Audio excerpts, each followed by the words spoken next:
Hey, welcome, all my right thinkers. Thanks for tuning in to check out your boy, P-Funk, Thinking Right, out here in the lab, in the Nerve Fresh new book.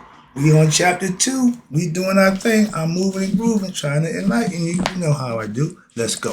Rightism, 25 rules to live by. Storytelling, story with a message. There's a message in the story for life. I give life lessons. You tune into receiving them. I appreciate you. We got a good thing going. Let's do what we do. Right thinking mission. That's what I'm on. Is to enlighten, inspire, educate, and motivate you, the individual, to a higher spiritual level of enlightenment. Right thinker's way of life through mental and spiritual discipline. Practice daily will help and guide you to obtain your goal of reaching spiritual enlightenment, aka know thyself. My mission is that all right thinkers know thyself. If you're a right thinker, you have a goal, that is to know thyself. You see where we're going with this? Let's get there together, and I ask the question: do you know you? You will when I'm through. That's the idea, and if rhetorical, and if you don't have the answer for yourself, tune in. I can help you with that. That's what I do. A person who knows not and knows not that they know not is foolish. Disregard them. A person who knows not and knows that they know not is simple, but you can teach them. That's why I do what I do. For you, I appreciate you too. Stay tuned. I got more for you. A person who knows not and think and believe that they know is dangerous, avoid them. I do. Person who knows and knows not that they know is spiritually asleep. I can awaken them. I'm the spiritual alarm clock here to wake you up with knowledge of self. That's what I do for you. A person who knows and knows that they know is wise. Follow them. All these persons reside in you. Right thinkers, know thyself. And to my eye, be true. We in chapter 2 of the book titled Serpent Power. Are you ready to learn about the serpent and its power? And the serpent got a bad rap in the later years, but let's find out about the true serpent power. It's called Semi-Week of Serpent Power. It's all about the serpents right now. What is serpent power? Yoga. That's what you practicing. Serpent power yoga is a specific discipline of philosophy, psychology, and what we call life force cultivation and manipulation that allows a human being to what? To discover and harness what they call the subtle energies, aka the force, within themselves and their environment, nature. Draw from nature. Remember Yoda telling Luke all that? That's what he was doing. And this is done to promote, you ready? The reconnection of your energy, which is ancient source, which is in the transcendental self, aka God. But when the inner self force energy is caused to move, it carries with it conscious, and it's spelled CONSCIENCE. That's the difference of a heart conscious, because it's been proven spiritually and scientifically, between the mind conscious, which is spelled CONSCIOUS. It's a difference for a reason. Now, where we at? So, when the inner energy, force is caused to move up, it carries with it what they call conscious of what? Human beings. And is when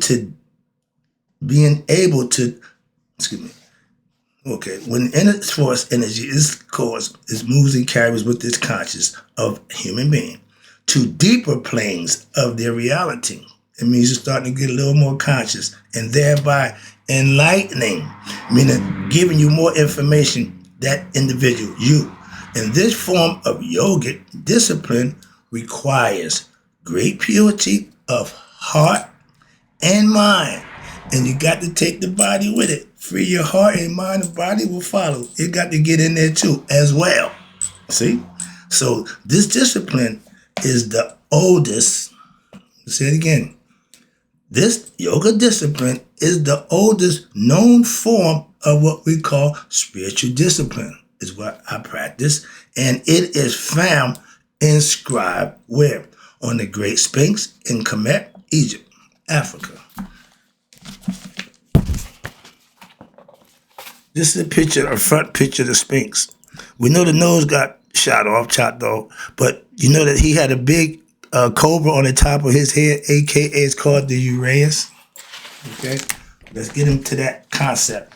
Now, let's talk about the serpent power discipline is just one aspect of the overall philosophy of what we call Smatawi or Egyptian yoga. That's what I've been studying for the last 30 years, so I'm familiar with this. Now let's talk about the history of the yoga of life force, Luke, feel the force. Development for spiritual enlightenment in ancient Egypt. That means it's been around a while. And when you start understanding serpent power, you're going to have a look at that book and say, well, when did serpent become a bad guy? He didn't lie. Moving on, there's another concept. But the serpent power yoga philosophy and its iconograph in ancient Egypt. History of the serpent power in ancient Egypt. The serpent power teachings, here you go, known as, y'all ready for this? Kundalini yoga in India. It gets top billing because they took that, we said one aspect, again, one aspect of the overall, they took that one aspect and made it their whole philosophy in India. It's all about Kundalini, which is fine. They love serpents in India. They love the cobra in India. Cobras and cows, they love them. Oh, they got a thing for elephants too. Moving on. But they have their own cultural philosophy. And they don't tell you about God. No, they know how to become spiritual, enlightened beings with knowledge. They ain't a bunch of believers. Moving on. And they're the most spiritual people going. Because they're in touch with their own personal God. They said, my man said, we got over 3 million gods in India. Why? You can make God whatever you want it to be. God don't mean nothing to them. It's how you act, how you learn, how you worship, how you show God your appreciation and respect for him and obedience. Then that's the God that you serve. Anything else you make God whatever you want. All right, let's go. He's universal. And you can interchange him any way you want. Everybody got a different name for him, but it's all one God. Just get your lessons out there today. Many churches, thousands of churches, but one spirit, one God. It is told. Excuse me, where was that? Okay, okay, now it is the teachings that's related to understanding psychology. It's the mind thing of the human soul and your personality as it relates to spiritual evolution. Spiritual knowledge is learning God. Evolution is raising your consciousness to become like God in the flesh. Some people call it Christ-like. It is tied to the science. There we go. The science of psycho-spiritual energy centers. And they have 3 main conduits of the life force energy, meaning the 2 serpents and a saw that represents the stick, the caduceus, the staff of Tahuti caduceus. Phallus, the 2 serpents going up. Moses used 1, but it's all symbolical. That's what I'm trying to explain to you. Everything is symbolical. When you understand the symbology behind with the lessons, now you start to become enlightened. Why? Because you start to know the truth. You start to know the hidden messages that a lot of people say, I have no idea what serpent power is. Okay. That don't mean it don't exist. That doesn't mean it don't work. That doesn't mean it haven't been around for thousands of years. Breathe. Okay. Now, with this spiritual evolution is tied into science has been proven. Okay? That's my point. And we call it psycho, meaning in the mind. Spiritual, from the heart. Energy, they come together, and the centers we call the chakras, and there's 3 main conduits of the life force energy. And we know it as, you ready? Sekhem. Sekhem. The female lioness we call Sekhmet. She represents that. But right now, Sekhem is the ancient Egypt concept of the serpent power. And I just showed you the Great Sphinx. Let's talk about that right quick. The Sphinx power, the serpent power teachings, known to most as the Kundalini yoga in India, was understood and practiced in ancient Egypt. It is the teachings related to understanding, watch this, psychology of the human soul personality as it relates to your spiritual evolution, knowledge of self, raising one's conscious level from the ego lower level to the higher level. That's what it's all about. And it had a philosophy to do that. It is tied to, again, the science. We got all that up. I did the same thing on top. All right, moving now. The origins of serpent power teachings in ancient Egypt goes back to the inscription of our ancient Egyptian civilization. This is proven. Here we go. It ain't suspect. It ain't believed. It's been proven by the fact that the oldest ancient Egyptian monument bears. That's the Sphinx. The emblem of what? The serpent power tradition. And your ancient Egypt Great Sphinx once had a massive head of a cobra perched on his forehead. It's the Uraeus. It is now in the what? British Museum. But the British Museum get everything. I ain't going there. But however, we know that that positioning is the serpent symbol relates to what? The serpent power, the teachings, because a scripture was describing the serpent power movement and how it leads a human being to spiritual evolution was discovered where? Amongst various papyri related to the rituals of the temple, translated by my teacher and bad man, Muata Ashby. He's the books I read from. This is one of his. This is what it looks like. That's it in stone. This is what it looked like on the head. This is the original look of the Sphinx. You look down here, all these headgear have your serpent. That was a sign of prestige and power, okay? Watch this. Plate number 6, I got plate number 6 and a few other more. I'm going to read them out as I go. The first one I showed you, the cobra, the Great Sphinx, now in the British Museum. The pharaonic headdress. Remember, this is important, what you wear. The pharaonic headdress tradition visible in the ancient Egyptian culture from the headdress of the Sphinx in pre-dynastic era to the early Christian era establishes what? A serpent power tradition and the tradition of the pharaonic system of government where we had one man. That one man was in charge of all the people. He wasn't a pervert. He wasn't a dictator with some egotistic, diabolical nonsense. He was a leader of his people. He was great because of his people and how he treated them. And when you become a people pleaser, those people will love, endure, and respect you. When you become a dictator, your people will hate you. Everywhere this clown go, he gets booed. Moving on. Proof. They stole our philosophy of the pharaoh being God in the flesh, meaning he had total control. Okay, simple as that. And if a person get that kind of power and he's not capable mentally and spiritually to handle it, we're going to suffer. And we're going to head straight to hell. He's going to lead this. I can't say this ain't nothing great about this damn America. No, it's a racist, prejudiced piece of crap. Okay, and it need to fall to rebuild. Why? This can't continue to go on. It ain't working. That's why. When you need a revolution, that's a direct indication that the government ain't working. It's another lesson. Get out of there. That ain't my job today. I'm teaching the pharaonic, teaching the serpent power. Get out of there. Leave that for my man Kendrick. He's doing a good job. Now, in the early times, watch this. The headdress of the Sphinx in the pre-dynastic era, and now you got the serpent power tradition of the pharaonic system of government in Egypt. It was at least 10,400 years ago. Think about that.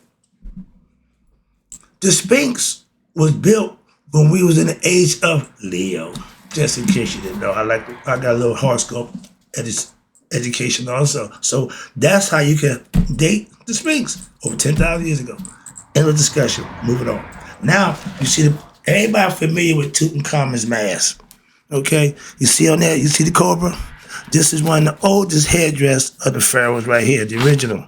And if you look at it, you'll see you got the cobra on the front and on both sides. So he's covered. The cobra was for protection. When the eye came back and was mad because Ra replaced it, he said, okay, you go here. You see all, you know all, you will protect me from all. That was the concept of the Uraeus. Above, I just showed you the funeral mask of King Tutankhamun, showing what? The coverings of the two goddesses, the Uchat and the Nephepet, meaning Aset and Nephthep, at the forehead. New Kingdom period. Above your right, I showed you the old style.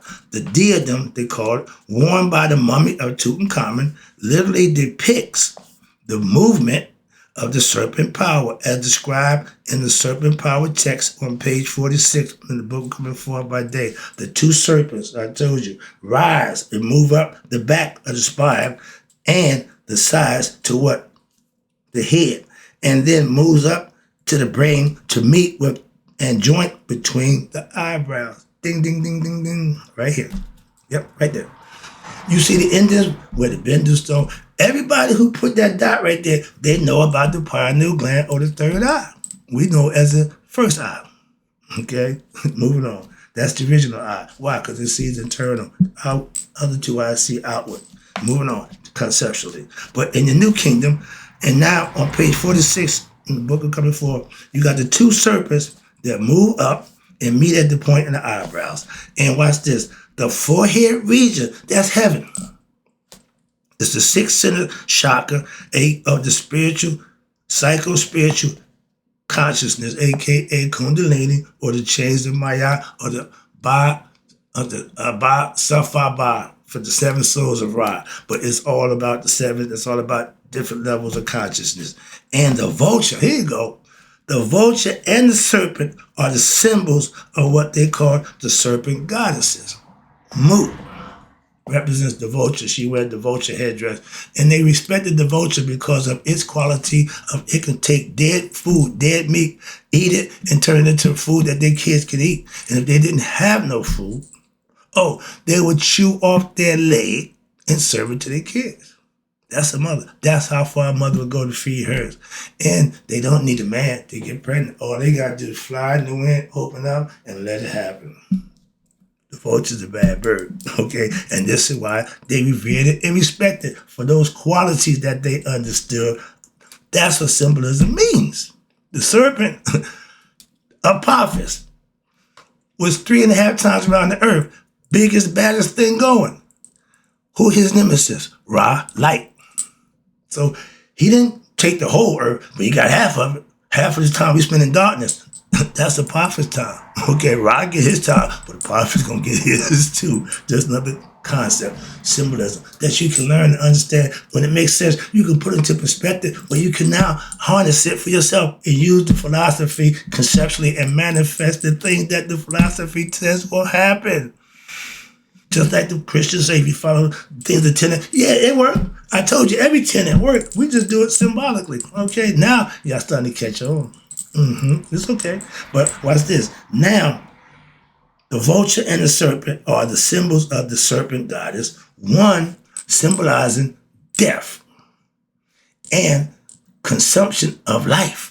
That's the lower aspect. That's the vulture. I just told you her quality, her expertise. That's what she does. And the other symbolizes what? Your higher aspect, aka the cobra. When the cobra gets up, it'll rear up and let you know, back up off me. When the cobra hit, it's telling you that's a warning. The rattlesnake shakes his tail. The cobra get up and say, no, back up.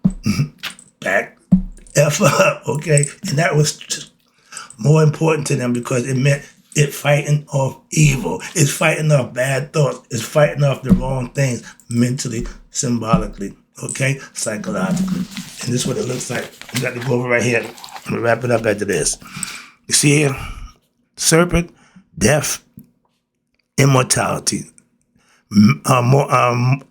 Mortal and mortal, okay? Why? Anything born will die. But she had the quality, the vulture has the quality, it just eat dead. It don't eat live, it don't hunt. It eat what's dead already. Okay, that's the special power. And this is Ra. The concept of Ra is he got the falcon head. Only Ra, Osar, and Haru has the falcon head. Nobody else wears that headdress. And Ra is known because along with the falcon head, he has the sun disk with what? The Uraeus protected him. That's the concept. And this is how he lived in his all regalia, okay? At one time, they say he walked the earth with man. Man pissed him off because he got old and made mockery, so he moved up to heaven. So the only way you can get to me is through Maya. And these are all the headdresses. Again, 3 different kinds of headdress, but you see them all with the serpent motif. Serpent power was prevalent in Egypt way before it got to India. So that's what we're trying to show you. Now, there are many parallels between the Arat, Shechem, which is serpent power, and the system of ancient Egypt and the what? The Kundalini Yoga system that developed much later, where? In India. Again, these are some examples. Now, I'm going to show you some. You're going to see serpents everywhere. Okay, I got 1, 2, 3. I got 5 pictures. I'm going to break them down for you in the next lesson. We'll go there in a minute. But this is what you're going to see. This is one of the oldest signs. That's in India. That's in Egypt. One of the oldest signs out of Egypt. Another more forms of Egypt. This is Aset and Neptat. When you see the headdress, how you know? I see one with a crown and one with an inverted crown. That's Aset and that's Neptat. That's why. When you know your God's headdress, you know your God. If I don't give a test, I don't do the testing thing. I ain't big on that. No, you should know what you need to know. But if I want to give a test, it would just be on the headdress of the gods because they all got different ones. So I asked my pastor, how you know all them hymns in the book? How you know all those? He said, saying we know all your gods. I said, touche, my man, appreciate it. But that's what it's all about, learning it, understanding it, and then you can use it, harness it, as they say. One quick one. Below, I just showed you the stela of Paneb. That's the dynasty, the 19th dynasty from the Del El Medina, Waset, Egypt. He worships the serpent goddess. They called it Mesker. She, again, female, she who loves silence, okay, around her, zip it, in order to appropriate her favor in the development of transcendental awareness, you had to practice silence, okay? That was the concept. That's the lesson. I'll be back with more. I'm excited, so I'm going to get a fresh start when I come right back. And in closing, right thinkers, we doing serpent power, and may all my right thinkers live to be 100, me, 100 minus a day. So I never let my serpent power philosophy followers have passed away. I got more for you.